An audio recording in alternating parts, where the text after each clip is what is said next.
Dear student, how are you? Welcome at engineers academy YouTube channel. तो आप सबको पता है कि रिस्पॉन्स सीट आ चुकी है। इसके पहले हमारे पास मेमोरी बेस्ड क्वेश्चंस थे, या ऐसे कह सकते हो कि जो क्वेश्चंस थे मेरे पास उनका कई बार डेटा भी पूरा नहीं था, या कुछ एक क्वेश्चन मिसिंग भी थे। बट जैसे रिस्पॉन्स सीट आई तो हमारे पास सारे क्वेश्चन आ चुके हैं और एकदम एक्यूरेट डेटा के साथ आ चुके हैं। तो जाहिर सी बात है कि अब हम लोग उस पर ज़्यादा डिस्कशन कर सकते हैं, पेपर का लेवल या फिर पेपर कैसा आया। तो उसी डिस्कशन के लिए आज हमारे साथ अंकुश सर जो कि सिविल डिपार्टमेंट से हैं, विनय सर जो कि मैकेनिकल डिपार्टमेंट से हैं, और मैं खुद इलेक्ट्रिकल डिपार्टमेंट से हूँ। सो इसी कड़ी में हम बात करना चाहेंगे कि सर रिस्पॉन्स सीट आ गई अंकुश सर। Yes sir. तो जाहिर सी बात है कि अपने पास सारे क्वेश्चंस अवेलेबल हैं। हाँ सर। तो मैं आपसे जानना चाहूँगा कि सर जो सिविल का पेपर था उसको आप किस तरह से देखते हैं? Yes sir. सर सिविल के पेपर की बात करते हैं तो सिविल का पेपर हर साल की तरह इस बार भी इजी क्वेश्चन थे। Yes sir. कुछ क्वेश्चन के लिए बोल सकते हैं अपन, कुछ क्वेश्चन वहाँ पर कंसेप्चुअल थे, उनमें वहाँ पर कंसेप्ट यूज हो रहा था। तो अपन बोल सकते हैं कि वहाँ पर ओनली 5 से 10% क्वेश्चन ऐसे थे जो कि कंसेप्चुअल थे, जिनमें दिमाग यूज हो रहा था। बाकी क्वेश्चन ऐसे भी थे कि आपको सीधा फॉर्मूला लगाना है और सीधा आंसर आ जाएगा। तो अपन बोल सकते हैं इस बार पेपर जो था वो ईजी टू मॉडरेट लेवल था, कोई टफ लेवल नहीं था। वेटेज की बात करते हैं या पैटर्न की बात करते हैं तो जो हर साल पैटर्न फॉलो हो रहा था वही पैटर्न फॉलो हो रहा था कि सोइल का वेटेज सबसे ज़्यादा, एनवायरनमेंट का उससे ज़्यादा, उससे कम। तो मतलब वहाँ पर बोल सकते हैं कि सब्जेक्ट का वेरिएशन भी बहुत ज़्यादा नहीं करा गया था। तो paper easy to moderate level था। मतलब आप ये कहना चाह रहे हैं, मतलब मैं अगर ब्रीफ करूं कि पेपर आसान था? आसान था, आराम से। क्वेश्चन तो होते ही है, मान लो बिल्कुल सर, हर पेपर में एक क्वेश्चन तो ऐसा भी आएगा कि बच्चा 100 नंबर तो ना ला ले। बिल्कुल सही बात, बिल्कुल सही बात है ना। तो सर सिविल का पेपर तो आपने देख लिया, इजी टू मॉडरेट था, सर ने जैसा बताया। और भी हम कई सारी बात और करेंगे सर से, बट उसके पहले हम ये जानना चाहेंगे विनय सर से कि सर आपका पेपर कैसा रहा मैकेनिकल का? Yes sir. Sir basically mechanical का जो पेपर था उसके अंदर मतलब 30% पार्ट ऐसा था जो कि सभी स्टूडेंट से नहीं बन पाया। अच्छा। जिसमें अगर हम लोग बात करें मैकेनिक्स था, थ्योरी ऑफ मशीन था, सोम के भी काफ़ी कुछ अच्छे क्वेश्चंस आए थे। सो ओवरऑल अगर मैं कहूँ तो 70% तक पेपर थोड़ा सा इजी था, लेकिन जो 30% पार्ट था उसने पेपर की टफनेस को थोड़ा सा बढ़ा दिया। इस वजह से पेपर जो मॉडरेट टू टफ की कैटेगरी में जाना चाहिए ओवरऑल, अगर पिछले 5 साल के मैकेनिकल के पेपर हम लोग देखें तो। बिल्कुल सर, मतलब सर ने बोला कि 30% पेपर मतलब टफ कैटेगरी में है। तो सर ये बात तो बिल्कुल तय है कि अगर किसी बंदे जब पेपर सॉल्व कर रहा है, अगर वो 30% के लूप में आ जाता है, अगर जो टफ वाला पार्ट था, तो मुझे ऐसा लग रहा है कि उसका पेपर तो मतलब हाँ, अगर सर बच्चे ने पहले उस 30% को टारगेट कर लिया ना तो उसके लिए फिर मतलब अपने आप से ही हो जाता है कि वही क्वेश्चन दिखते हैं जो टफ वाले होते हैं। बिल्कुल। अब जैसे मान लीजिए कि अगर मैं पेपर देने जाता और मेरा डिजाइन पार्ट स्ट्रांग है तो मैं डेफिनेटली पहले डिजाइन पार्ट को टारगेट करता, और जैसे उस 30% में मैं उलझ जाऊंगा जो कि मॉडरेट से थोड़ा सा ऊपर है, तो मेरे लिए पेपर अपने आप टफ बन जाएगा क्योंकि मैंने टफ पार्ट को पहले टारगेट कर लिया। और जिसने जिस 70% को टारगेट किया होगा ना उसके लिए शायद ये पेपर मॉडरेट पे रुक जाएगा। बिल्कुल सही बात है, बिल्कुल सही बात है। तो देखिए ध्यान से, जैसे आपने देखा सिविल का इजी टू मॉडरेट और मैकेनिकल का थोड़ा सा टफ रहा पेपर है ना। अगर मैं बात करूं इलेक्ट्रिकल इलेक्ट्रॉनिक्स की तो एक एक करके बात करूंगा। जो डबल का पेपर है वो भी सर काफी आसान था, मतलब जैसे कि अगर बात करें तो डबल का पेपर पिछले 2-3 साल से ही आसान आ रहा है। सारे क्वेश्चन स्ट्रेट फॉरवर्ड थे। कुछ एक आध क्वेश्चन जैसे सिविल में सर ने जैसे बात करी कि कुछ एक आध क्वेश्चन सर मॉडरेट थे, अदरवाइज ज्यादातर क्वेश्चन ईजी थे। मतलब अगर बच्चे ने सही से पढ़ाई करी है, हम लोगों को फॉलो किया जो क्लासेस में पढ़ाते हैं, तो इजिली हर एक क्वेश्चन को सॉल्व कर लिया जाएगा, है ना। अगर मैं इलेक्ट्रॉनिक्स की बात करूं तो पेपर में ठीक है, कुछ एक आध क्वेश्चन तो बहुत ही आसान थे, बट कुछ एक आध क्वेश्चन उन्होंने टफ करने की कोशिश भी करी, लेकिन और ज़्यादातर पेपर आप ऐसे कहें कि मॉडरेट था। लेकिन इन्होंने मतलब तीनों कैटेगरी डाल दी। मतलब कुछ एक आध क्वेश्चन तो बहुत ही आसान, जैसे नेटवर्क की बात करें या किसी और सब्जेक्ट की बात करें, सिग्नल की बात करें, so we have some questions which are very easy, but कुछ क्वेश्चंस मॉडरेट भी थे और 2-4 क्वेश्चन कॉम्प्लेक्स कैटेगरी में भी थे। तो पेपर आप ऐसे कहें कि easy to moderate to tough तो नहीं कह सकते, लेकिन इजी टू मॉडरेट बोल दीजिए इसको, आप ज़्यादा बेटर रहेगा वैसे तो ठीक ठीक पेपर था। अगर डबल ई से कंपेयर करते हैं तो थोड़ा सा मतलब स्लाइटली टफ था, डबल ई से कंपेयर करें तो। मैकेनिकल से आसान था, जैसा मैं सर से सुन रहा हूँ, तो मैकेनिकल के इतना टफ नहीं था। नहीं सर, इसी की अगर हम बात करें तो मैंने भी बच्चों को मैथ्स पढ़ाई है, तो स्टूडेंट्स बता रहे हैं कि सर पेपर का लेवल अगर हम लोग देखें तो वो क्वेश्चन के लैंग्वेज से बढ़ गया थोड़ा सा। बिल्कुल, क्योंकि क्वेश्चन में क्या किया थोड़ा सर, जो पिछले साल के पेपर जो आते रहते ना उसी टाइप का कुछ बनाया, बट थोड़ी सी लैंग्वेज वगैरह को चेंज किया। हाँ, लैंग्वेज थोड़ी सी चेंज कर दी जिस वजह से बच्चा उस क्वेश्चन को एक बार में समझ नहीं पा रहा है और उसके लिए वो क्वेश्चन टफ हो गया फिर। बिल्कुल बिल्कुल सर। जब सॉल्यूशन वो बच्चा देख रहा, जब अपन ने सॉल्यूशंस करवाए थे तो वहां पर स्टूडेंट ने देखा कि सॉल्यूशन तो बहुत आसान है। बिल्कुल सही बात। सो लैंग्वेज में फंस गया बेसिकली इसी में बच्चा। हाँ, तो सिविल का इजी टू मॉडरेट इलेक्ट्रिकल का भी इजी टू मॉडरेट यस, और इसी का एक आध दो क्वेश्चन टफ, अदरवाइज वो भी इजी टू मॉडरेट में आएगा, और मैकेनिकल का थोड़ा सा मॉडरेट टू कॉम्प्लेक्स में जा सकते हैं, मतलब इस तरह से कहा जा सकता है। तो देखिए ध्यान से, ये तो बात हो गई पेपर कैसा था। अब अगर मैं बात करूं कि सर ठीक है पेपर तो हो गया, सारी कहानी खत्म हो गई, तो दूसरा हमारा क्वेश्चन है जिसपे शायद स्टूडेंट बड़ा इंटरेस्टेड है कि सर क्या कट ऑफ जाने वाला है, क्योंकि बहुत सारे बच्चे ऐसे हैं सर जो एकदम एक्साइटेड है कि सर कितना कट ऑफ होगा, क्योंकि कुछ लोग सर ऐसे ही होते हैं जो चाहते हैं कि सर जस्ट कट ऑफ निकल जाए मेरा, बिल्कुल सर, है ना। और जाहिर सी बात एक कैटेगरी और भी है जो ये चाहते हैं कि सर कितने नंबर मैक्सिमम मार्क्स आने वाला है या टॉपर के क्या मार्क्स आने वाले हैं।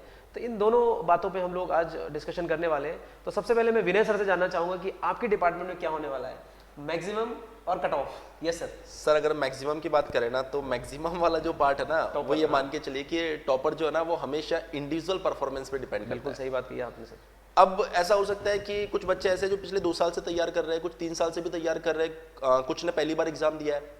सो अगर मैं बात करूं मैक्सिमम की, तो डिपेंड करता है कि वो टॉप 10% स्टूडेंट्स कैसा परफॉर्म कर रहे हैं, उनके वो 3 घंटे कैसे यूटिलाइज हुए। तो मुझे लगता है कि अगर 70% पार्ट तो सबने सॉल्व किया होगा, लेकिन कुछ स्टूडेंट्स ऐसे होंगे जिनकी प्रिपरेशन मेरे ख्याल से काफी अच्छी रही होगी, तो उन्होंने उस 30% को भी बहुत अच्छे से सॉल्व किया होगा। तो मुझे लगता है कि सर मैक्सिमम मार्क्स 90 से कम तो नहीं होना चाहिए।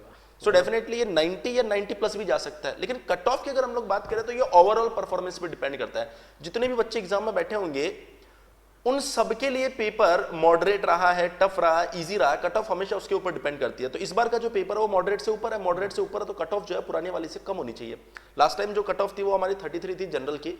सो मुझे लग रहा है कि इस बार जो कट ऑफ है वो 31 के आसपास रहेगी। ये मे भी हो सकता है 31.5 हो जाए, मे भी हो सकता है सर ये शायद 32 तक चली जाए। तो 31 से 32 के बीच में होने के चांसेस इसके बहुत ज्यादा है। मतलब पिछली बार से तो कम होने वाली, क्योंकि पेपर कट ऑफ थोड़ा सर सा- डेफिनेटली गिरेगी इस बार। लेकिन वो जो आपने बड़ी अच्छी बात बोली कि सर जो टॉपर है ना तो वो इंडिविजुअल पे डिपेंड करता है, क्योंकि सर एक्सेप्शनल केस होते हैं। ऐसा भी हो सकता है कि सर जिसकी पहली रैंक आ रही है, जो टॉपर है उसके 95 मार्क्स हो सकता है सेकंड टॉपर 82 मार्क्स पे हो, मे बी। बिल्कुल हो सकता है तो सर। ये बात तो इंडिविजुअल डिपेंड करती है कि उसके लिए हो सकता है पेपर बड़ा सर आसान इस तरह के पेपर में ऐसा होता भी है, फर्स्ट रैंकर अगर आपका 92 पे है तो मे भी हो सकता है सेकंड रैंकर 87 पर हो। हो। बिल्कुल सही बात है, सही। इस तरह के पेपर में ऐसा 5-7 होता नंबर का है। डिफरेंस भी आ जाता है। बिल्कुल होता है। ठीक है, तो इसी सीरीज में मैं बात करना चाहूंगा अंकुश सर से कि सर आप क्या कहना चाह रहे हैं सिविल के बारे में। सर सिविल का जैसे अपन ने डिस्कस करा था कि पेपर इस बार इजी टू मॉडरेट लेवल था, बिल्कुल सही बात है। तो ऑब्वियसली कट ऑफ जैसे पिछली बार की के पैटर्न को ही फॉलो करेगी। जैसे 8 साल में अपन 5 साल की बात करते हैं तो उस समय पेपर ज्यादा टफ नहीं आ रहा सिविल का।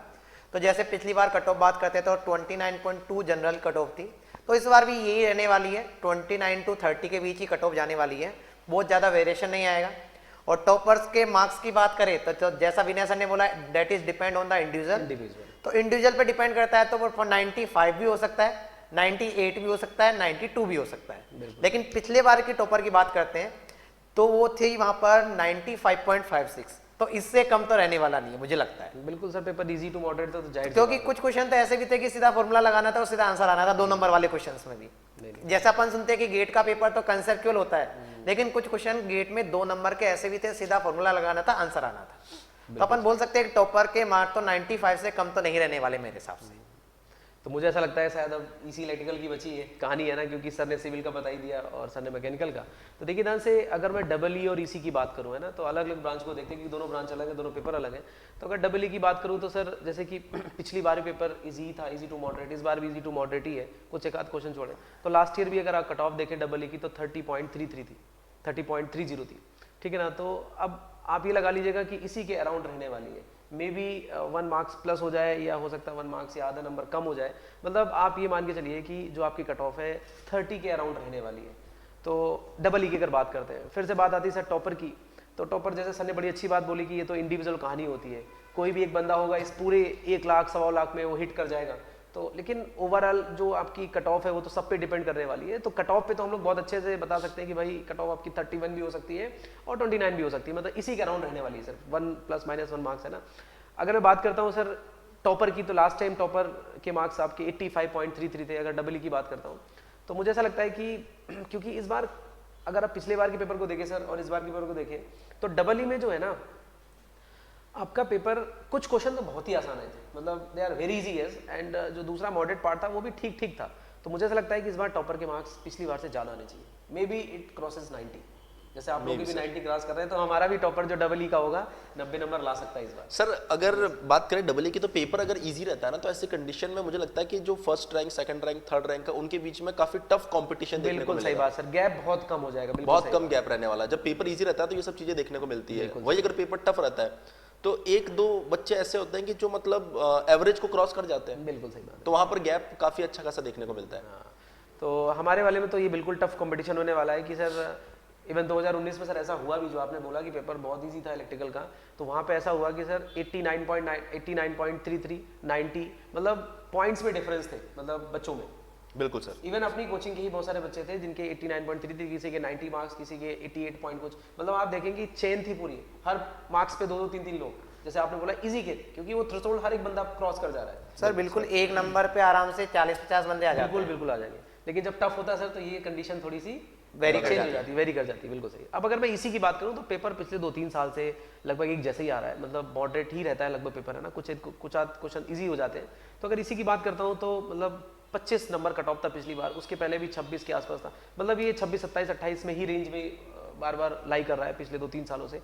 तो मैं यही कहता हूँ कि इसी का भी कट ऑफ अराउंड 25, मतलब इस बार आप 26 के आसपास मान लीजिएगा, क्योंकि कुछ एक आध क्वेश्चन काफ़ी ईजी थे, बट टफ भी थे, लेकिन ईजी भी बहुत ज़्यादा थे। मतलब जो ईजी था जबरदस्त ईजी था, मतलब ईजी की सारी सीमाएं तोड़ रहा था, ऐसे कह लीजिए आप। मतलब ऐसा मान सकते हैं कि डायरेक्ट फॉर्मूला ही आ हाँ, गया है, direct, बिल्कुल सब basic। न्यूमेरिकल आया हो तो ऐसा है जिसमें से फॉर्मूला वैल्यू लगाओ सीधा आंसर आ जाएगा। और अगर कोई टफ था तो फिर अच्छा भी था, मतलब दोनों कैटेगरी थी, मतलब तो ये चीज़ है। तो मुझे ऐसा लगता है कि 26 के आसपास ही कट ऑफ रहना चाहिए। और बात करें अगर टॉपर की, तो लास्ट टाइम 82 मार्क्स थे टॉपर के ईसी में, तो जाहिर सी बात है कि मुझे ऐसा लग रहा है कि इस बार हो सकता है टॉपर के कुछ मार्क्स ज़्यादा हैं। कारण उसका क्या है कि सर जो आपने भी बात बोली, जैसे मैथ में आपने बोला कि ना कि ईसी में क्या किया कि जो पीवाईक्यू था उसी से ही क्वेश्चन पूछे इन्होंने, थोड़ा मॉडिफाइड किया है। तो जाहिर सी बात है जो अगर बच्चे ने अच्छे से पढ़ाई करी है, जिसको हम लोग टॉपर कहने वाले हैं आगे चल के, तो जाहिर सी बात उस चीज़ को बीट कर जाएगा और उसको कहीं ना कहीं वो मतलब क्रैक कर जाएगा, उस कंसेप्ट को, उस लैंग्वेज को पकड़ ले जाएगा। तो मे भी इस बार आपका जो टॉपर है उसके 90 मार्क्स भी आ जाए। ईसी की बात करें, लास्ट टाइम तो 82 था। तो ये कहानी है सर। और सर एक बड़ा इंटरेस्टिंग पॉइंट आपने इसमें नोटिस किया होगा कि डबल का टॉपर, जबकि पेपर सिंपल होने के बावजूद 85 पर है। हाँ, ईसी का पेपर टफ होने के बाद में भी टॉपर जो है 82 पर है। 82 पे है सर, बिल्कुल। लास्ट ईयर आप देखें तो इसी का पेपर टफ था, मतलब अगर इलेक्ट्रिकल से कंपेयर करें तो 82 और 85 टॉपर ऑलमोस्ट सेम है, मतलब कह सकते हैं। बिल्कुल सही है सर। तो ये भी है कि इजी है तो 90 प्लस जाएगा डबल ई का टॉपर, तो हो सकता है इलेक्ट्रॉनिक्स का भी टॉपर 90 प्लस ही चला जाए, कोई बड़ी बात नहीं है। क्योंकि वो इंडिविजुअल पे कट ऑफ पे फर्क आएगा सर, 5-1 नंबर का फर्क आ जाएगा सर आराम से। इसी का अगर कट ऑफ 27 होता है, इलेक्ट्रिकल का 33 होगा, गारंटी है, मतलब 5-7 नंबर का आपको डिफरेंस जरूर दिखेगा ईसी और डबल ई के कट ऑफ में। तो ये कहानी मुझे ऐसा लगता है 2 बातें सारे बच्चों को क्लियर हो गई हैं। और इस वीडियो को एकदम आप आखिरी तक देखें, आपको बहुत सारे पॉइंट्स क्लियर होंगे, क्योंकि हम लोग एक एक मुद्दे पे अच्छे से बात कर रहे हैं।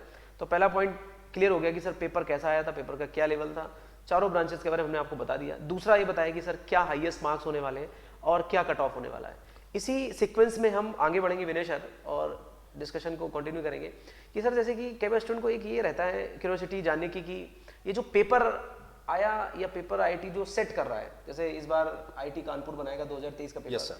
तो जाहिर सी बात है जो इस बार पेपर देने वाले स्टूडेंट्स हैं उनको जरूर वो सोच रहे होंगे कि सर ये जो आईआईटी पेपर फ्रेम कर रहा है तो उसकी क्या मेथोडोलॉजी रहती है। तो विनय सर आप बताएं एक बार कि किस तरह का पेपर बनाइए। ये जो पेपर है 2022 का पेपर अगर हम लोग देखें, ऑलमोस्ट अब पूरा पेपर आ चुका है। बिल्कुल। रेस्पॉन्स शीट है अपने पास में, तो पेपर तो पूरा ही गया है। बिल्कुल सर। तो उस पेपर में हमने ऑब्जर्व किया कि उसके अंदर क्या हो रहा है कि 30% पार्ट जो है वो पीवाईक्यू को अलग तरीके से फ्रेम कर रहा है, सिर्फ, और कुछ नहीं कर रहा है। ओके 30% पार्ट जो है, अगर हम लोग पिछले जितने भी पीवाईक्यू उनको सॉल्व करके जाए ना, तो उनके अंदर डेटा बदल दिया या फिर छोटा सा चेंजेस उसके अंदर कर दिया। लेकिन जो 70% पार्ट है उसके अंदर नए क्वेश्चन फ्रेम किए गए। अब नए क्वेश्चन में 20% पार्ट में वो ऐसे क्वेश्चन लेके आ रहा है, ऐसे टॉपिक लेके आ रहा है जो उसने अभी तक नहीं पूछे। लाइक वो हो सकता है बहुत सिंपल हो, पर अभी तक उसने पूछे नहीं, तो उसको इंट्रोड्यूस करवा दिया। और 50% वो हमेशा क्वेश्चन नए डिजाइन कर ही रहा है। अब अगर आपको वाकई में गेट में अच्छा परफॉर्म करना है, तो हम हमेशा बोलते हैं कि सबसे पहले आप क्लास नोट्स पर फोकस कीजिए, जिससे कि कोई भी ऐसा पॉइंट नहीं हो जो गेट में नहीं पूछा गया हो अभी तक, वो भी आपकी बुक में कॉपी में मिल जाएगा आपको। जो गेट में पूछा जा चुका है तो पीवाईक्यू की बुक को आपको सॉल्व करना जरूरी है। अब पॉइंट आता है वो 50% पार्ट जो कि नया फ्रेम होने वाला है। सो उसके लिए आपको कॉन्सेप्ट्स को बड़े अच्छे से समझना पड़ेगा। नए क्वेश्चन को कैसे हैंडल करते हैं, सब बच्चे क्या करते हैं कि पिछले 30-32 साल के क्वेश्चन को सॉल्व करते हैं ना, तो उनको वो याद हो जाते हैं। बिल्कुल सही। क्वेश्चन आया, उन्होंने सोचा भी नहीं इस क्वेश्चन को कैसे करना है, तुरंत फॉर्मूला लिखा, सॉल्व कर दिया। अब यहां से एक चीज बड़ी अच्छी होती है कि पीवाईक्यू उनको याद हो जाते हैं, लेकिन एक नेगेटिव पॉइंट ये आ जाता है कि अब उन्होंने कॉन्सेप्ट अप्लाई करना छोड़ दिया, वो सिर्फ और सिर्फ चीजों को रिपीट कर रहे हैं। इसलिए जरूरी है कि नए क्वेश्चंस को सॉल्व करें। जब नए क्वेश्चंस को आप सॉल्व करोगे तो एक एबिलिटी डेवलप होगी जो आपको ये सिखाएगी कि कैसे नए क्वेश्चन को हैंडल किया जाता है। ये जानना बहुत जरूरी है कि सर अगर सामने नया क्वेश्चन आ गया तो उसके लिए कौन सा कॉन्सेप्ट, कौन सा फॉर्मूला, कौन सा तरीका बिल्कुल परफेक्ट होगा। इसलिए जरूरी है नए क्वेश्चंस को सॉल्व करना। बिल्कुल सर, मतलब सर ने बड़ी अच्छी बात बोली, क्योंकि मैं भी इस बात से बिल्कुल सहमत हूँ कि जो पेपर बनता है ना वो अंकुर सर 30 से 35%, मैं तो और उसमें परसेंटेज बढ़ा दूंगा कि वो पीवाईक्यू को ही देख के फ्रेम होता है। लेकिन सर की एक और बात कि पीवाईक्यू ऐसा नहीं कि उसको आप 10 बार लगा उसको रट रहे हैं, रटना नहीं आपको है, क्योंकि आपको कंसेप्ट पकड़ना है। और एक चीज़ सर ने जो और अच्छी बोली कि गेट में हमेशा ऐसा होता रहा है कि ये करते क्या है कि कोई भी टॉपिक हो सर, किसी भी सब्जेक्ट का, उसमें जो भी इन्होंने अभी तक अनटच रहा है उसको टच करने की कोशिश करते हैं। इसी वजह से हम लोग जब पढ़ाते हैं कोई टॉपिक तो आप देखते होंगे कि आपके पीवाईक्यू क्वेश्चन तो बन ही जाते हैं, बट कुछ चीज़ें ऐसी भी होती हैं जो आज तक नहीं पूछी गई गेट में। तो कई बार स्टूडेंट पूछता है सर ये तो एग्जाम में आया नहीं है, गेट में तो क्वेश्चन इस तरह के फ्रेम हुए हैं, लेकिन आप देखते हैं कि वो गेट 2023, 24 से 25 में आपको जरूर उस तरह का क्वेश्चन देखता है। तो 20% पार्ट ऐसा भी होता है जो अनटच्ड रहता है, जो कि आपके बुक में या हम लोग जो क्लास में पढ़ाते हैं उसमें सारा पहले से ही मेंशन रहता है। तो इस चीज़ को ध्यान रखें कि आप ये मत सोचें कि केवल पीवाईक्यू रटने से काम चलेगा। सर कई बार स्टूडेंट मेरे पास आता है, मेरे से बोलता है कि सर मैंने 5 बार पीवाईक्यू लगा ली, 10 बार लगा ली, तो रटना नहीं है उसको।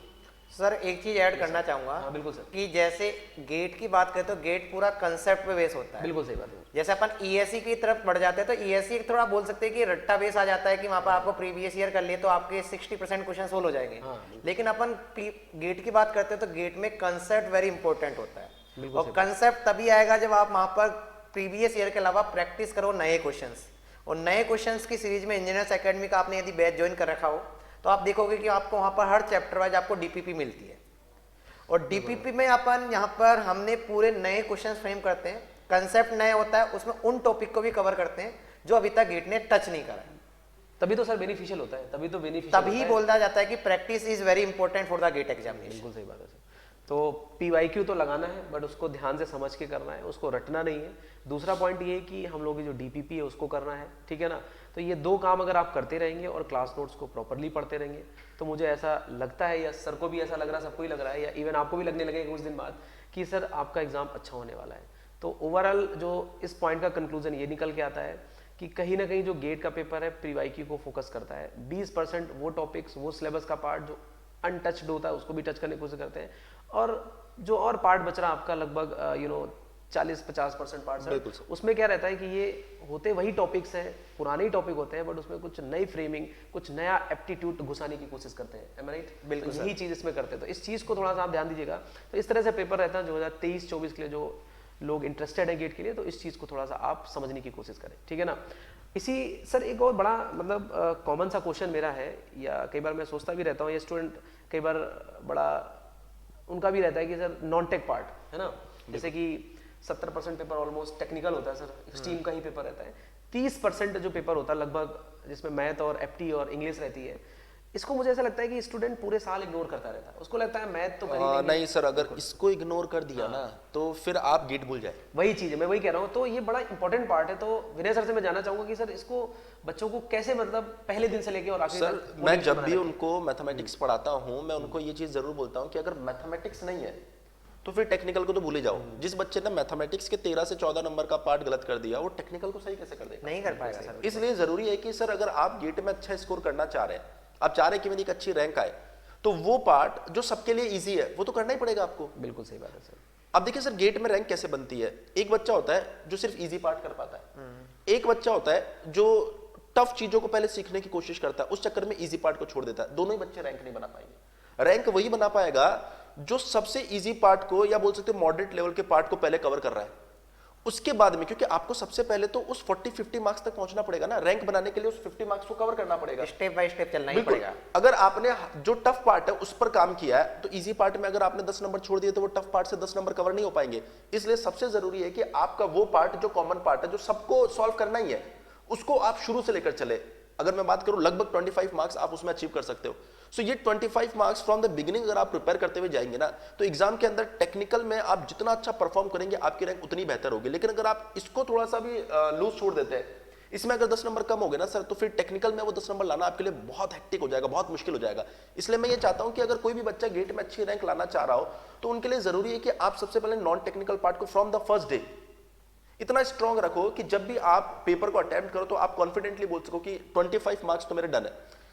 बिल्कुल सही बात है सर। देखिए ना, सर ने बोला 25 मार्क्स, मतलब इवन इसी का कट ऑफ भी 25 नंबर है। इसीलिए सर नॉन टेक ही करके आ जाता है तो क्वालिफाई तो हो ही जाएगा गेट के लिए। बिल्कुल सर। मतलब एप्टी और math is basically first day, मतलब जो भी आप तैयारी करें और उसको लगातार करते रहें। मतलब आप सर देखिए कि अगर जैसे अभी सर ने बताया कि हमारा जो टॉपर है वो 90 प्लस जाएगा, मैं भी बोल रहा हूँ कि जो मैकेनिकल का टॉपर है वो 90 प्लस जाएगा, और आप डबल के टॉपर के लिए भी बोल रहे हो 90 प्लस।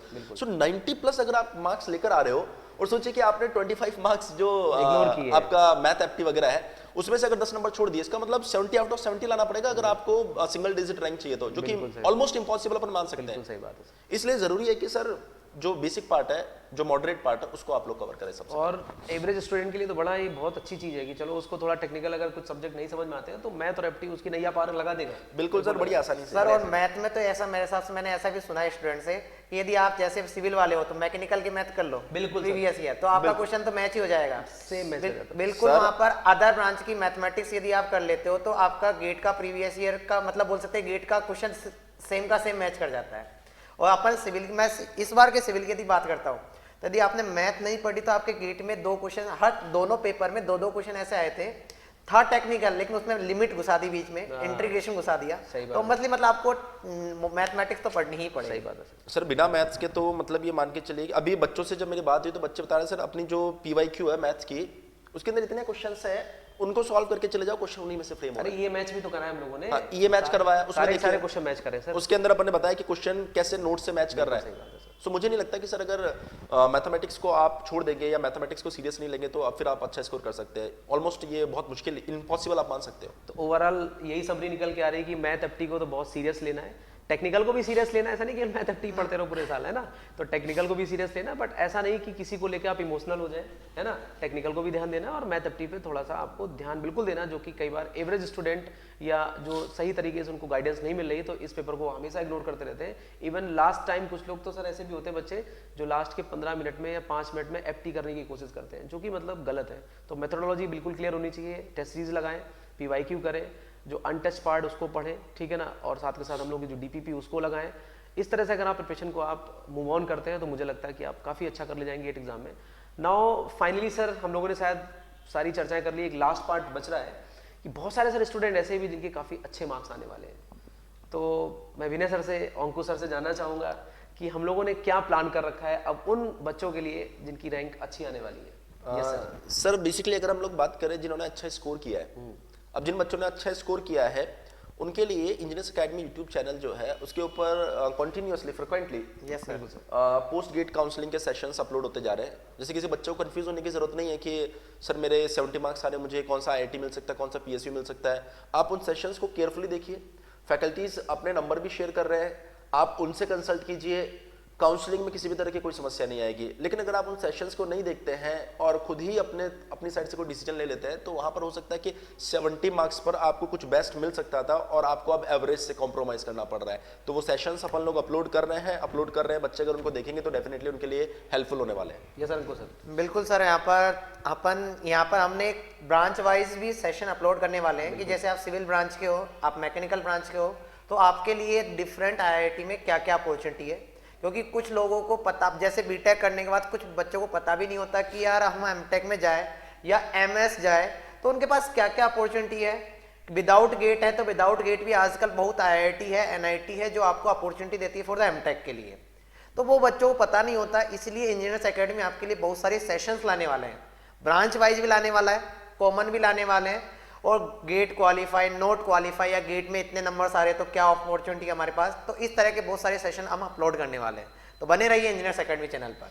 सर ने बोला कि सबसे पहले तो चैनल को आप सब्सक्राइब करिएगा और इस सेशन को लाइक भी करिएगा, क्लियर, क्योंकि हम लोग बहुत सारी हेल्दी इन्फॉर्मेशन आपको प्रोवाइड करी है। बिल्कुल सर। तो चैनल सब्सक्राइब रहेगा तो आपको सारे नोटिफिकेशन मिलते रहेंगे। जैसा सर ने बताया, विनय सर ने भी, अंकुश सर ने भी, इवन मैं भी कह रहा हूँ कि कहीं ना कहीं आपके पास हर एक IIT, आप अगर गेट क्वालिफाई है, गुड मार्क्स, एवरेज मार्क्स या नॉट क्वालिफाइड, जो भी आपके लिए ऑप्शंस होंगे उन सारी चीज़ों के लिए हम लोग वीडियो बनाने वाले हैं। इवन हमारे कई एक वीडियो तो आने भी चालू हो गए, ठीक है ना। तो आपके अच्छे मार्क्स हैं, क्या क्या मिल सकता है, कौन सा PSU मिल सकता है, लास्ट ईयर कितने स्कोर पे आपको कौन सी IIT मिली थी, branch wise sir, EC electrical mechanical सबके लिए मतलब ब्रांच वाइज बताएंगे हम। ऐसा नहीं कि मतलब एक ही सेशन, कई सारे सेशन मिलेंगे आपको, 6, 7, 8, 10 सेशन मिलने वाले हैं आपको, जिसमें आप ये फील करेंगे कि कहीं ना कहीं आपको पूरी इन्फॉर्मेशन मिल जाएगी। आप चाहे नॉट क्वालिफाइड हो, आप चाहे वेल क्वालिफाइड हो। बिल्कुल आया समझ नहीं आया? सो दोनों चीज़ों में क्या होगा, आपको एकदम full information engineers academy YouTube channel से मिलती रहेगी। सो इसके लिए आप इसको सब्सक्राइब कर लें अगर नहीं किया है तो, और सेशन को लाइक ज़रूर करें। So thank you so much. If you really like the video, please hit the like button and share the video, subscribe to our YouTube channel and press the bell icon for the latest updates. Thank you.